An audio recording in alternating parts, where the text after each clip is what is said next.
Hi hello నమస్తే. Welcome to BBR TV official. మిత్రులారా, నేను మీ బీబీఆర్ రావుని.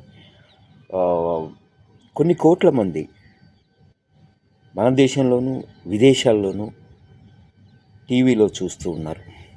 కొన్ని లక్షల మంది పబ్లిక్గా చూస్తూ ఉన్నారు ఆ మీటింగ్ని. ఆ మీటింగ్లో ఏకంగా భారత ప్రధాని నరేంద్ర మోడీ పాల్గొన్న మీటింగ్ అది.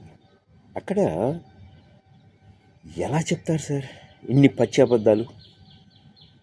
పచ్చి అబద్ధాలు ఎలా చెప్పగలిగారు? వీళ్ళంతా చూస్తున్నారని కానీ తెలీదా? అలా ఎవరి మీదంటే వాళ్ళ మీద తోసేస్తారా? అక్కడ జరుగుతోంది ఏంటి?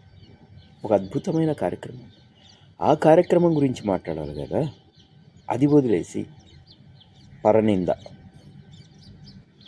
ఏమిటండి ఇది? పైగా అబద్ధాలు అబద్ధాలు అబద్ధాలు అబద్ధాలు ఇన్నా. మరి మోడీ గారికి ఇవన్నీ తెలీదా? వీళ్ళంతా జోకుతున్నారు, జాకీ పెట్టి తిప్పుతున్నారు, ఇవన్నీ అబద్ధాలని తెలీదా? తెలియకుండానే ఆయన అక్కడ కూర్చున్నారా? ఇవన్నీ ఊహించకుండానే ఆయన పిఎం అయిపోతారా? ఏమిటో మరి. ఒకసారి ప్రజలు కూడా ఆలోచించాలి దయచేసి. ఏం జరుగుతుంది అసలు అని. ప్లీజ్.